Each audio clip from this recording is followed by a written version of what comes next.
to the Cooler Women's Wellness Tribe, the podcast. Get comfortable, get your walking shoes on, and let's get going.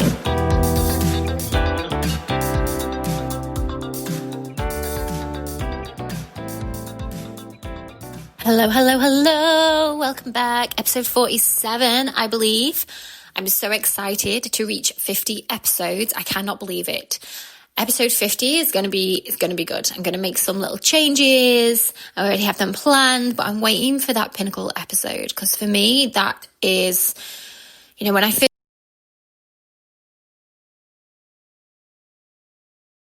it. So here we are, coming up to it. I've already started to post my podcasts, my guest podcasts on YouTube. So feel free, go and have a look. My YouTube is Joanne Wellth. So yeah, just stepping it up a little bit in 2024, getting ready for episode 50. And thank you for everyone who's been here since day one, downloading every week. Thank you for all of the stars and the comments, the reviews. If you are listening and you haven't, then feel free. I would be much appreciated, and I do read them all. So this week is going to be the first of, I think, maybe 3 or 4 parts because it's a big topic. And this is kind of a revisit and something I talk about all of the time. And it's witchy. It's the witch wound. It's how we deal with the witch wound in modern life. Some of you might have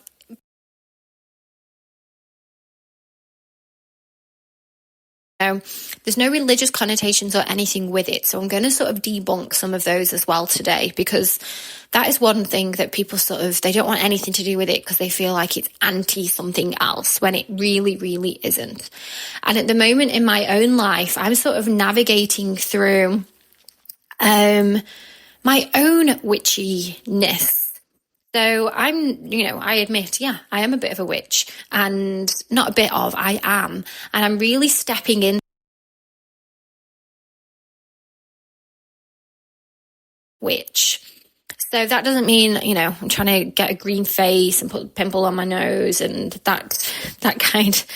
It's more about accepting the world around me and how I can use nature to integrate into my own spiritual practice.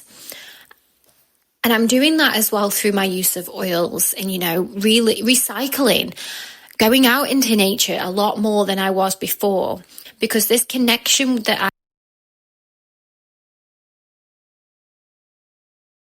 love plants, I love making my own lotions and potions, and I always have done. And I feel that I'm drawn more to that. And maybe it's because the world is kind of at a weird place right now where there's so much negativity on the news. There's all the talk about the climate change and World War III and end of the world and all of these things. If we listen to them, new COVID, disease,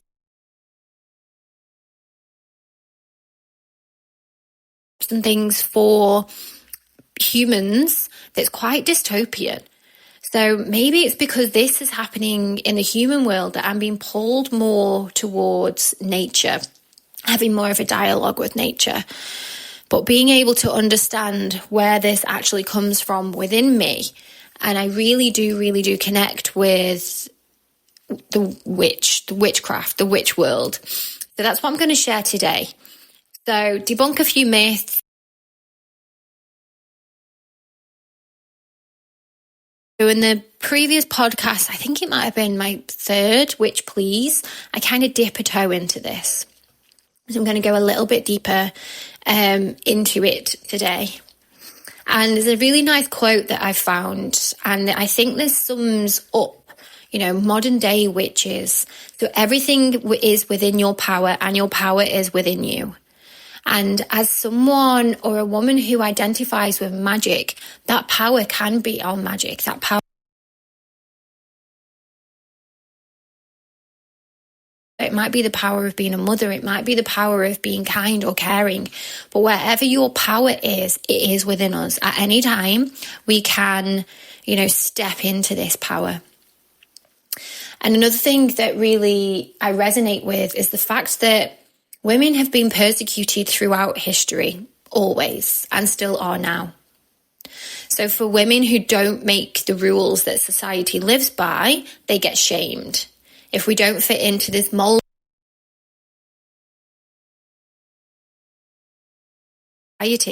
no matter what people try and say, you know, it's a woman's world and you've got equal rights, it's just taken on a new shape to fit these modern standards. And while it is supposedly more advanced, we are still shamed.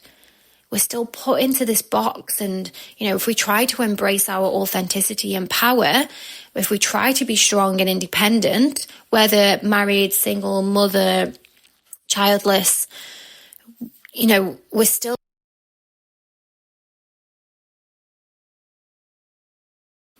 And I think I've mentioned this before, that it was only 50 years ago that women were allowed to open their own bank accounts.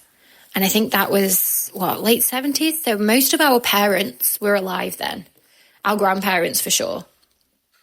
So while modern society might be easier for women to live in, we still face other persecutions, not only from men, but now also from women too.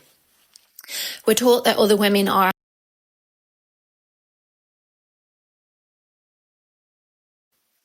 However, we are slowly stepping back and reclaiming that.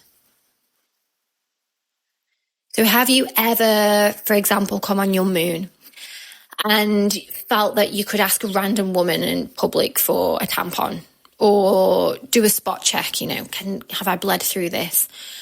Or had the confidence to do this, you know, having a smile on your face? That bond that you have with that woman of we do this together. I know that's a really, you know, tiny example, and you might be thinking, no, I wouldn't do that. But that is where you need to be working on your witch wound, because we should be able to have those conversations with women without having this fear, I guess. And the witch wound, is intergenerational trauma. It's been passed down from our ancestors who went through a lot, and this their trauma in our DNA. And some of the things that we may fear could be manifestations, or are manifestations of this witch wound. So, for example, the fear of being seen, the fear of being who you truly are.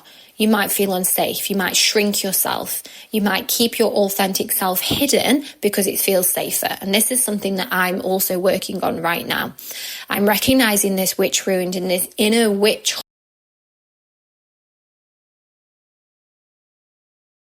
People don't want to listen. Someone wants to listen to what I've got to say, and that is enough. And the victims of the witch wound, they're not just these crazy old women that would have lived at the bottom of the village and did weird things. They were the midwives. They were the ones who felt connected. They were the wise women. They were the women that reached menopause. They were outspoken women. They were women with savings, or women who had their own houses, or maybe even widows.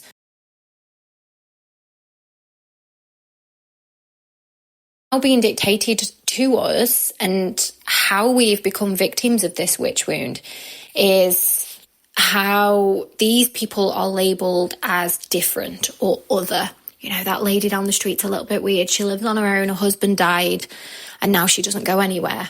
You know, we have these, not visions, that's the wrong word. We have these expectations of how women are meant to act. And if they step out of that, then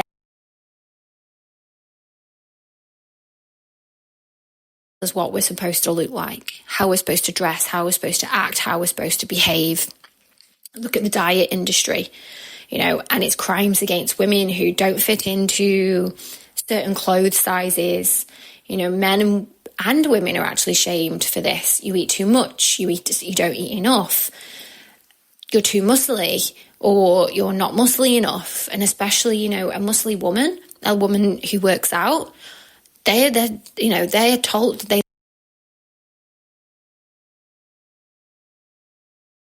be then told that we look like a man, which in turn means that women start to pit each other against each other.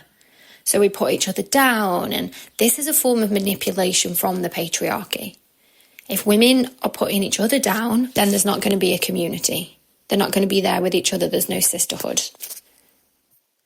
So learning about the witch wound and giving it attention is the first step to healing.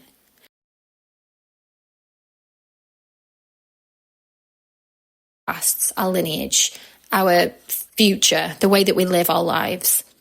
And there are more and more women starting to step back up into this, learning about their witch wound. Hence my podcast today, my previous podcast, and why my previous podcast got so many.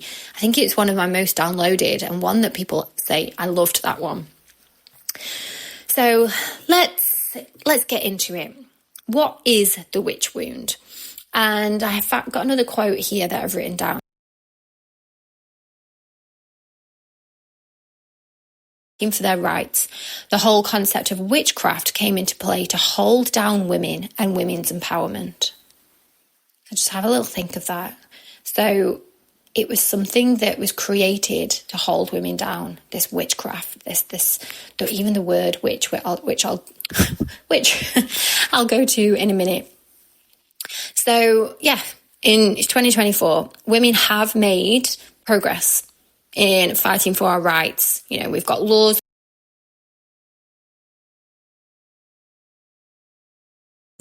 However, it doesn't mean that the whole history of women all over the world still doesn't play an important part in how we live now. Modern society, so the society that we live in today, was created by the combined powers of capitalism and the patriarchy. Systems that just benefit men. So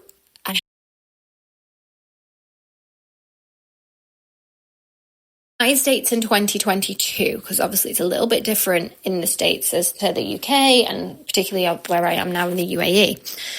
Women's reproductive rights, and in turn, their overall health and safety, are being threatened by those who hold power. So it's our body, and no matter what your thoughts are on certain things that we have a decision or we don't have a decision against, but we have to ask around, and it's a struggle. And it's a struggle that we're facing still today. Like, that was 2022. I don't know, I'm not going to go into all of that. But, it was only 2 years ago. And that was in the United States. So obviously it's different all over the world. But the more that we start to bring in these laws and, really pinning down how women can make decisions, we're at the risk.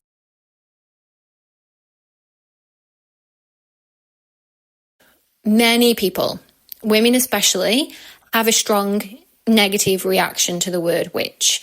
Some people are like, no, it's evil, it's Satan, it's X, Y, and Z, but it's not. And you need to understand as well that a witch isn't just an old woman in a black pointy hat with a crooked nose and warts going on a broomstick with a cat. Okay, again, that's been something created by the media, by movies, by...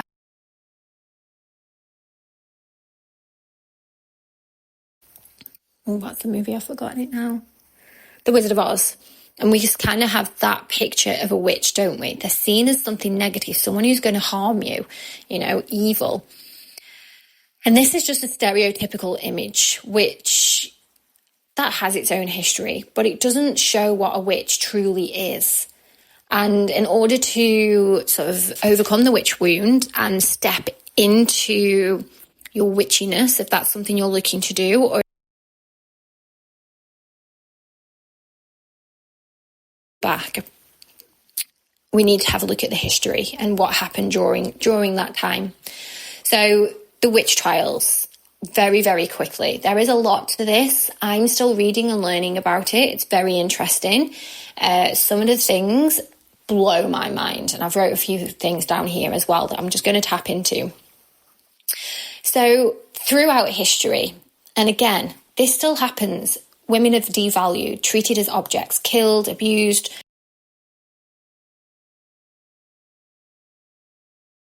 Careful what they say. If what they're saying doesn't benefit the patriarchy and possibly capitalism, they are, they're shushed, they're put down.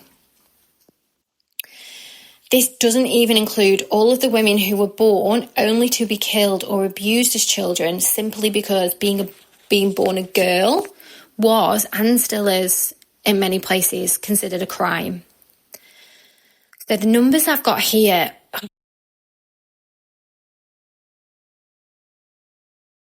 were killed in gruesome and torturous ways in Europe and North America during the witch trials. Like 13 million women.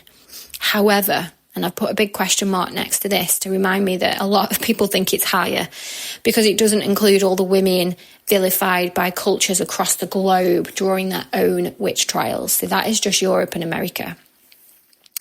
And women have played important roles throughout history, but as I've mentioned, they have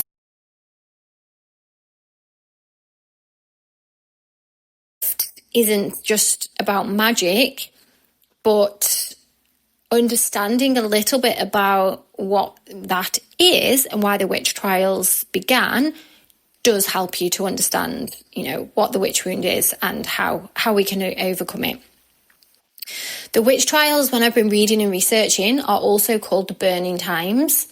And I think that's quite self-explanatory what happened. These were dark times.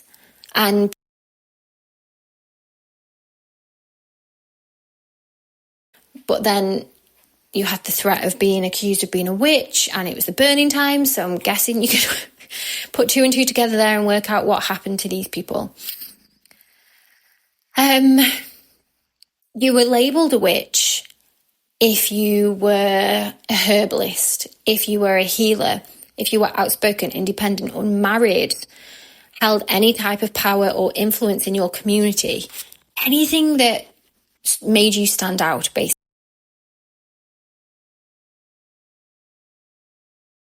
Earn their own incomes, were also at a higher risk of witchcraft allegations. So you'd be accused first, and then you'd obviously, it would go to wherever the witch court, and someone would decide if you were a witch. A lot of the time they would throw you in the river to see if you floated in a certain way, and, it's crazy, crazy stuff. Around the time that the witch trials began, the world was experiencing a little ice age, and I only learnt about this the other day.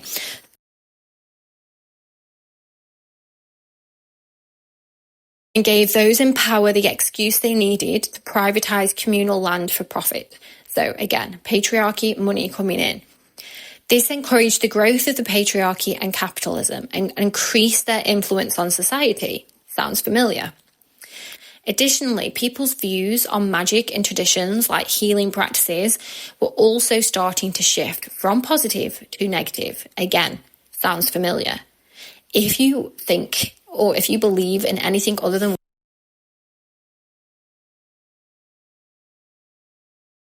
how do we know?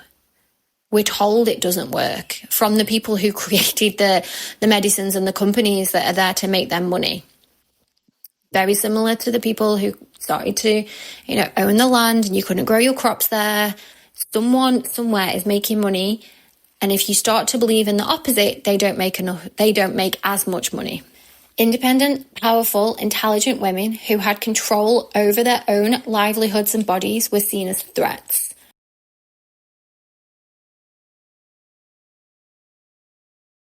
Back then, and again, I'm not going to keep saying it, but just compare it to now and some of the systems that we have in place now.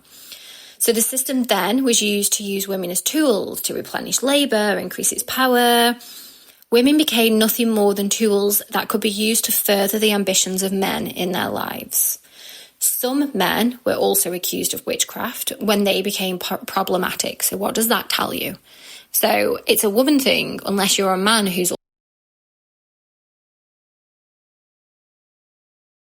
We see this pattern. Women who are married, interesting, especially those over 40, so unmarried, over 40, independent, they've got their own jobs, they've got their own livelihoods. They became angry. They started speaking up. So the little Ice Age gave those in power the excuse they needed to privatize this land. And these other women started to speak up. And then what did they do?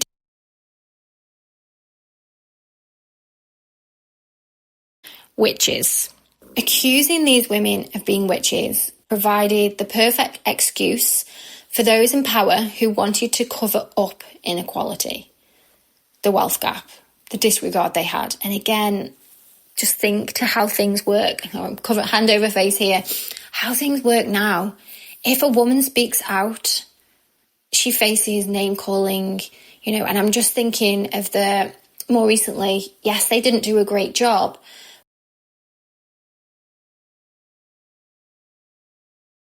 Which one? They're going through all those COVID inquiries now, but look at how people pick up on them. They're emotional. The Scottish lady, I can't remember her name, Nicola Sturgeon, she was crying the other day. I just caught it on the news. And they picked up on that. And to me, that shows that she feels very strongly. She's got these emotions, that she was upset, but the news used those emotions in a very negative way. And I did actually think, I wonder what they would say if that,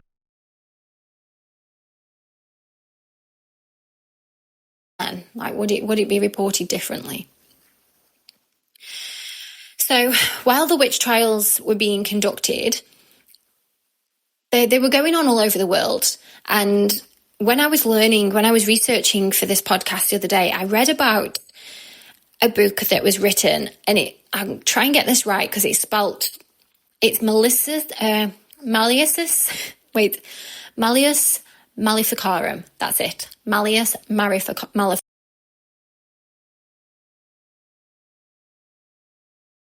For determining if a woman was a witch.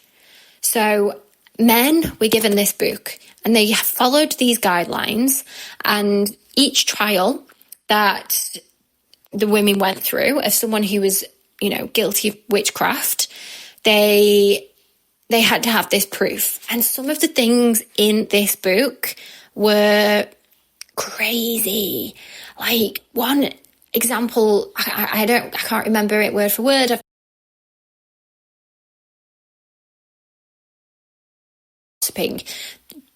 You were meant to keep your women away from other women so they couldn't talk to each other. It's literally just splitting women up. But if you were caught gossiping, you would get accused of being a witch. It also talks about women having a sharp tongue. Again, don't trust the women with a sharp tongue, it says, or something along those lines. Honestly, it blew my mind that there is a book that says if your woman is doing this, she is a witch.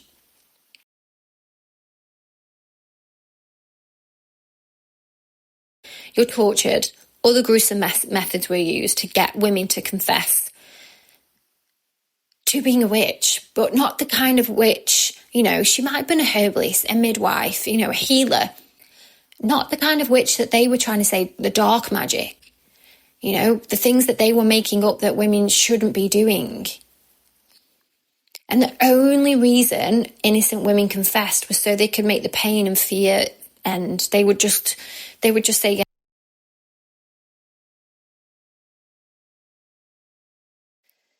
and then this is how the witch wound came about, because women were then having to protect themselves.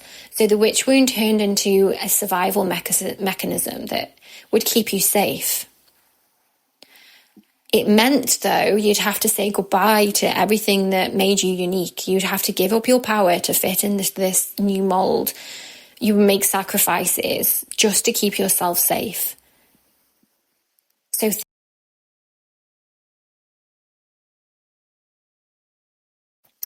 sitting in the garden, talking to the birds, making my lotions and potions with the herbs, making my own medicines, meditating in the morning, being unmarried.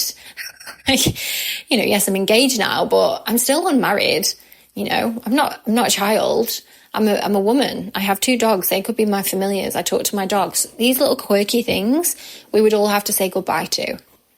So we wonder why the witch wound is still so prevalent today.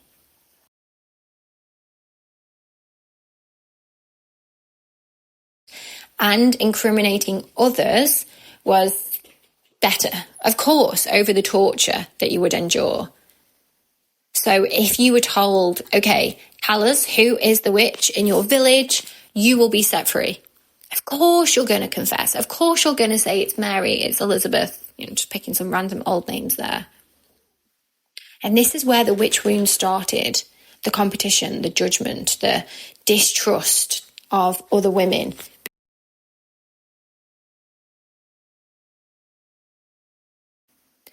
So is the witch wound still relevant in modern day society? Yes, I know I answered this at the start, but yes. While society is way more civilized than it used to be a few centuries ago, it no longer burns women at the stake in a literal sense, but there's still violence against women. And I haven't wrote down the numbers here, but I wish I had.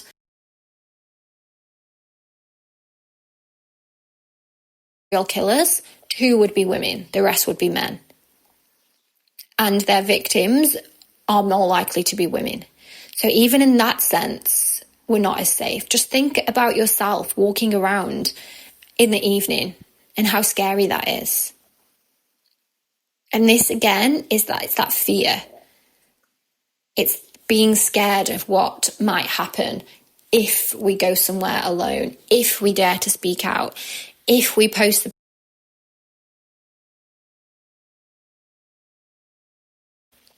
Have you found yourself judging other women when you see them? Like, oh my God, what is she doing? Because she might be dressed like a stereotypical witch. And remember, it is just a stereotype. So back then, midwives would have been called witches. When you've given birth, if you're a mother, did your midwife have a green face and a pointy hat?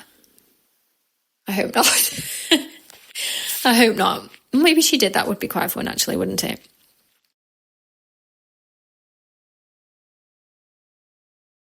We have so many dangers that our witch wound is trying to protect us from. And the more that we give into this, the cycle just continues. And I believe, and this is why I'm stepping into this and really trying to work through my own witch wound, is that if we take back our power by figuring out which fears and issues come from our ancestors. So yes, we're in 2024, but what fears come from our ancestors?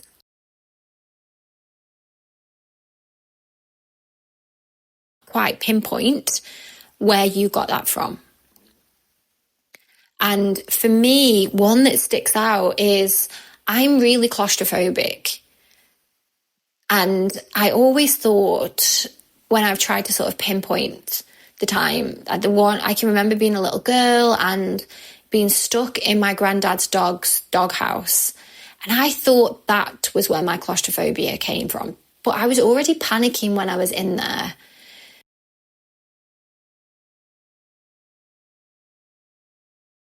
Or what happened to my ancestors that makes me feel claustrophobic, that makes me feel that I cannot have anything over my face. I can't be in a small room. I can't even sleep. If I sleep in a tent, I have to have a gap big enough that I know that I can get out of. Like, I've never been stuck in a tent. When I'm on a plane, and obviously now I live abroad, I really have to have those words with myself because of the claustrophobia. And I have to sort of make sure that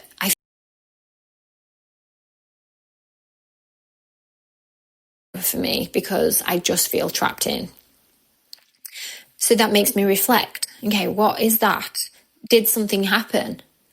Is that some kind of witch wound, some kind of torture? So I have a little bit of witch work for you now. So you can have a little reflection on what I've said. So find somewhere to go and sit comfortably. This will take 10 minutes. Then you can just replay this last bit of the podcast. And I want you to reflect.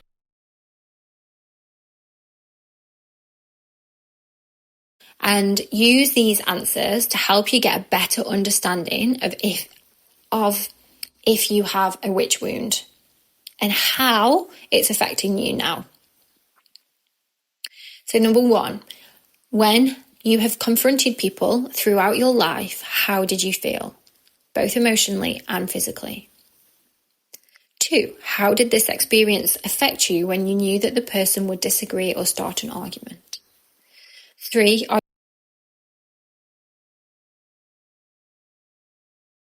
space in your community? Do you hide? Number 4, how do you feel mentally and physically when you're the centre of attention?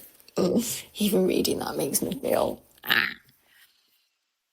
So everyone experiences anxiety, fear of rejection, embarrassment in social situations. That's normal. So if you're thinking, but the fear created by the witch wound is one that's passed down. So from our mothers and their mothers and their mothers and their mothers and their mothers.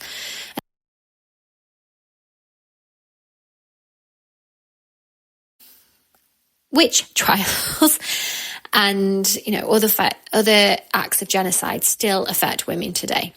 So just by recognizing and acknowledging your pain, you give yourself the opportunity to start your healing journey. That's it for today. Next time, we're going to go through how the witch wound can affect you. So I'm going to touch on genetics, genetic trauma. I've spoken about epigenetics before, but we're going to do it in relation to the witch wound. Let me know if you have any questions. I know I've just given you a lot of information there. If working on your witch wound, your healing is something that you're doing right now, reach out to me because so am I. I'm learning, I'm researching, I'm looking at different types of witch, what they did and how they lived. And I'm really drawn to the green witch, which is a witch that uses nature.